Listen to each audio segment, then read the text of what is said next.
All right, shh, quiet, please. Let's talk changes in supply. Everybody unplug your earbuds.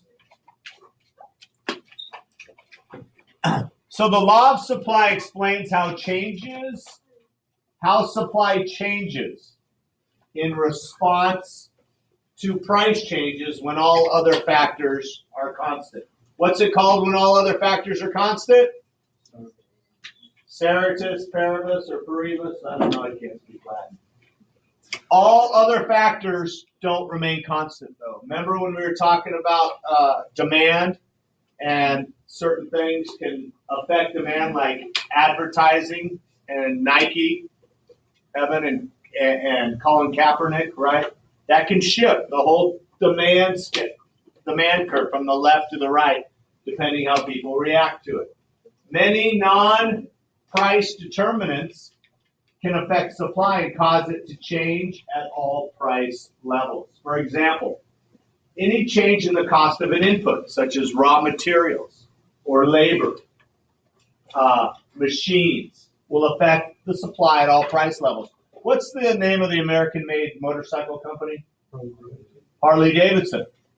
They're moving a couple of their plants away because of the rising cost of steel because of tariffs, right? So American-made Harley Davidsons won't be made in America. That's the only way they compete. They said they'd have to raise the prices of their motorcycles 25%.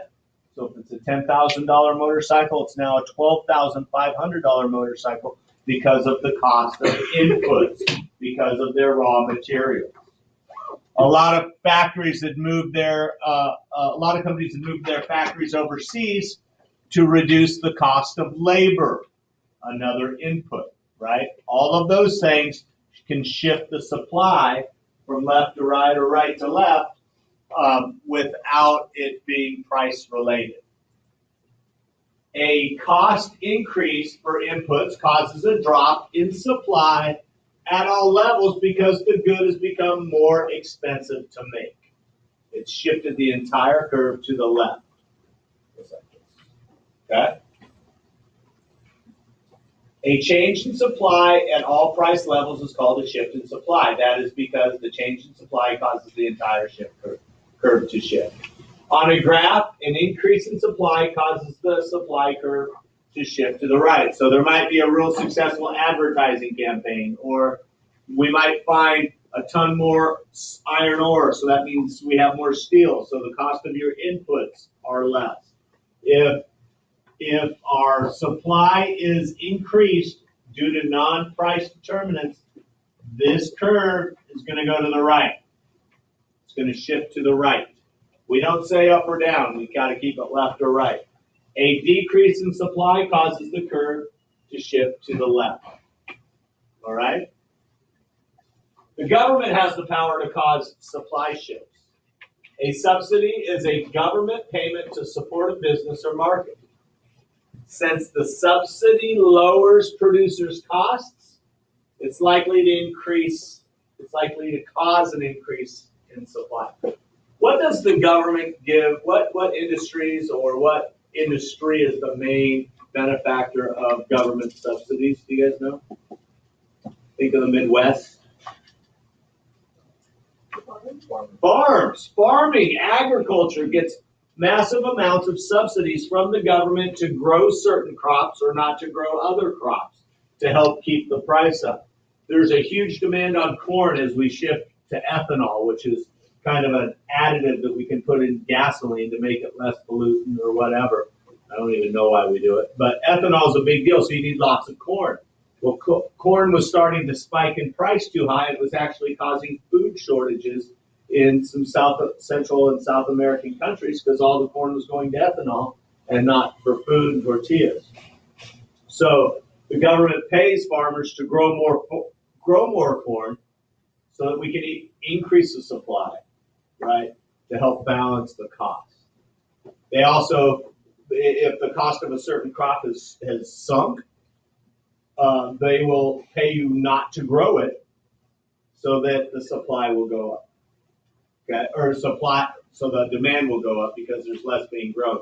and that'll help stabilize the price. It's craziness.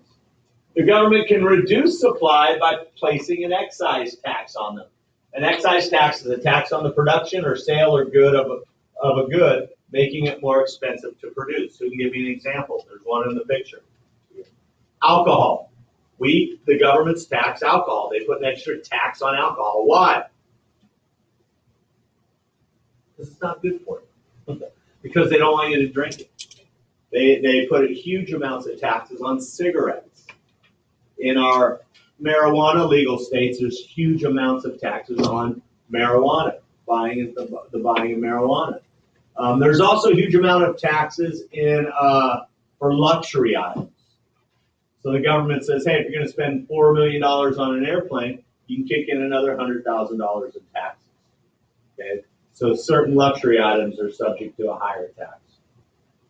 So an excise tax, you have a luxury tax, and the other one's called a sin tax. Not like English sin tax, but like church sin tax. That when the government wants you, the society to change behavior. New York, the city of New York did it with like big sodas.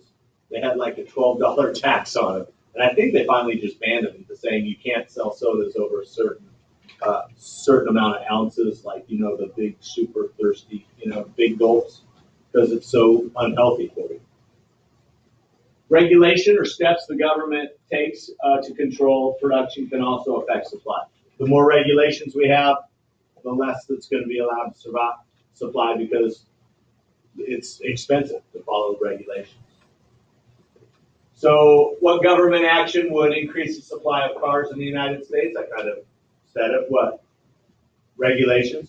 Like if they didn't have to have all these safety standards and these stupid exhaust standards and it would be a lot cheaper to make a car, right? It might not be healthier or safer, but it'd be cheaper. So removing regulations generally increases supply. We find under this current economic boom with President Trump that he's removing regulations. He's removing regulations, so it's making it less expensive to make things. Okay? It's awesome, unless we're polluting or unless we're making things less safe. Not saying we are or aren't. That's the flip side of regulation. Another influence on supply is producers' expectations.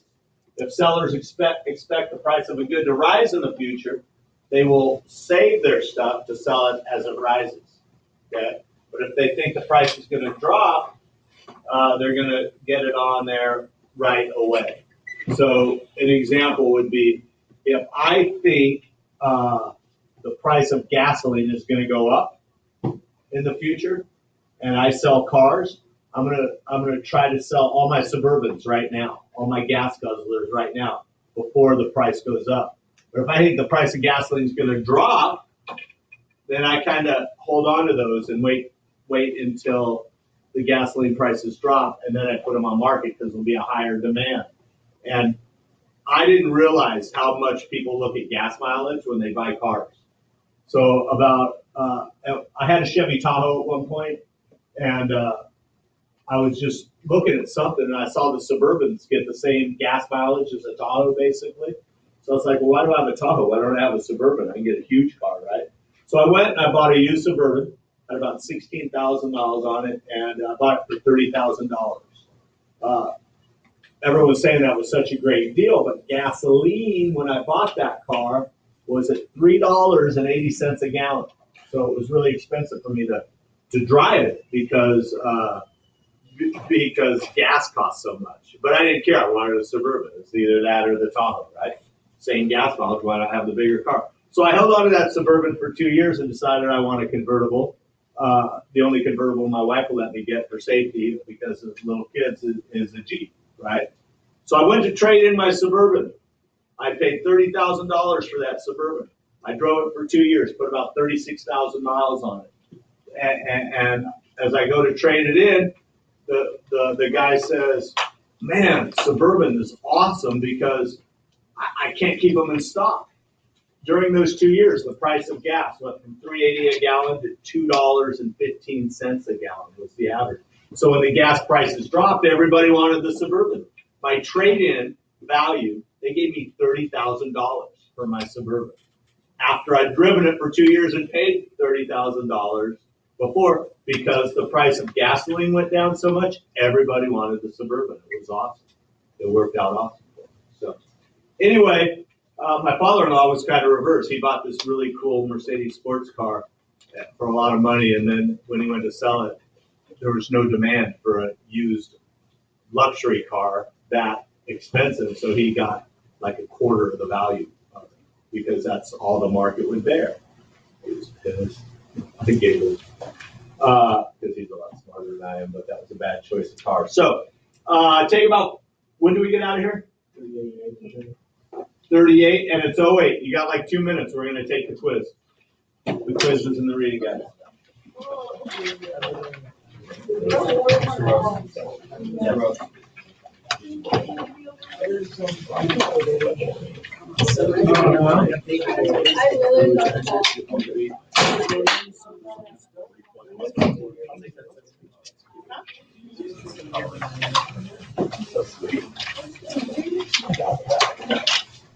Is he going to teach? No.